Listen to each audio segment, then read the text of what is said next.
Hello lovelies, and welcome to the next video in my week-long cyber crop. So it's grab 5 time today. So basically, if you've never done a grab 5 before, I've listed 5 products in the description and there was a picture of it all there. And your challenge is to create a layout with these 5 products included. So the products are washi tape, wood veneer, stamping, water reactive crayons and puffy stickers. Now obviously if you don't have water reactive crayons, now these can be distress, scribble sticks, art crayons, anything like that. If you don't have any crayons, pencils, water reactive pencils, or even mists, any distress inks, anything water reactive. So basically a water reactive ink, a water reactive spray, anything like that will work for this challenge. I probably should have thought that through. But I just pulled 5 random things out of my stash and thought this would be good. Well, just random things that we could use. So I'm going to start with the scribble sticks. I love scribble sticks, they're one of my favourite mediums, but I'd recently been using Vicky Bouton's art crayons, so I thought I would use something different for this layout. And to start with, I've misted my white cardstock with a bit of water, and then I have got the scribble stick and I have literally scribbled onto a piece of acetate. You can also do this with a piece of plastic, and then spritzed it with water and kissed it to my page. This is basically the packaging technique with a water reactive crayon. So I'm making my own water color type thing by activating the scribble stick on the acrylic with some water. So I'm scribbling it on there, and then I'm adding the water to activate it, to turn it into a water color, water reactive liquid basically. And that's how I've got my background. Sorry about the light. I thought I was actually making it better, but it turns out I wasn't. I am a nighttime scrapper, so I have to use artificial light for my layouts. And yeah, I have this LED light that is obviously not a warm light. It's much better for videos, but it was obviously in the wrong place, and all you get to see is that little bulb right there. So I do apologize about that, but yes, as I said, I'm a nighttime scrapper. That is when I am my most productive. So now I'm going to do the second part, and that's stamping. Now to do this, I'm also going to use my scribble sticks, so my water reactive crayons. This is one of my favorite ways to use scribble sticks.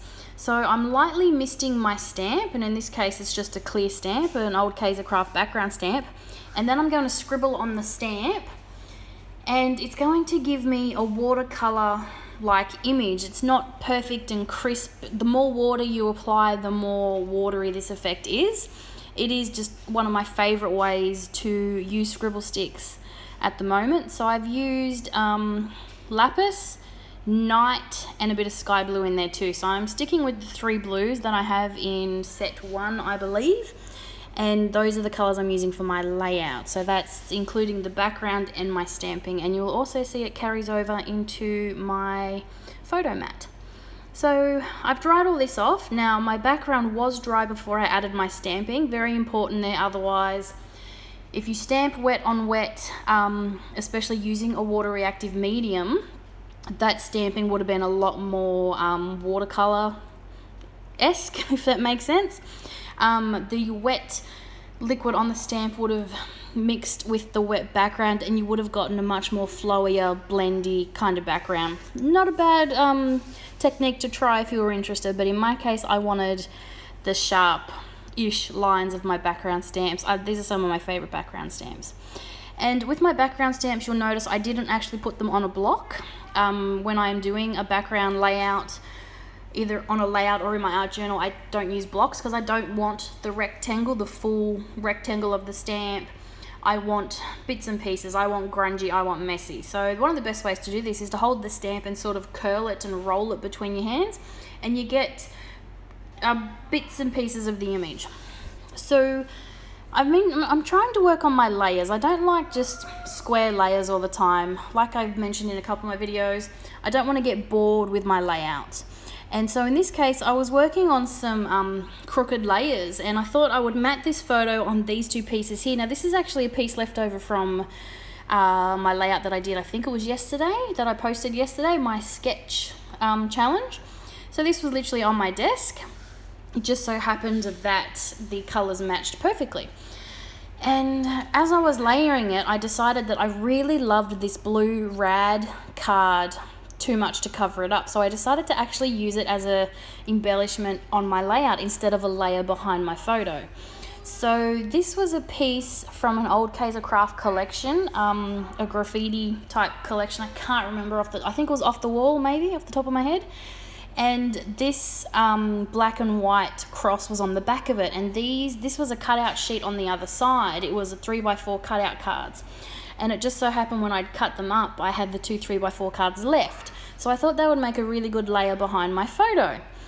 And that's when I was working out, you know, trying to get my diagonals and my corners working with my layering, and I decided that I really liked having that card be able to sing, because I really like that rad and it suits this photo really well.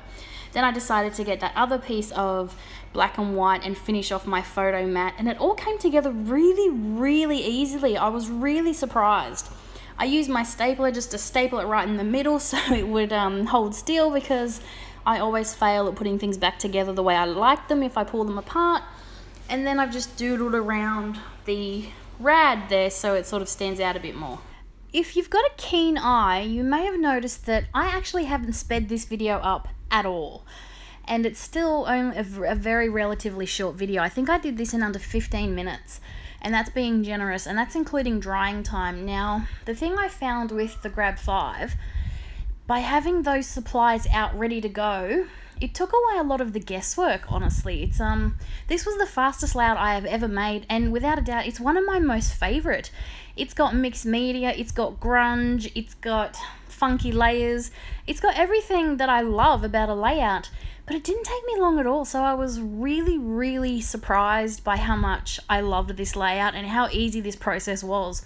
And I'm putting that down to having the 5 products there for me already picked out and having them ready to go, and then literally everything else was just scraps on my desk. It really was a fantastic layout.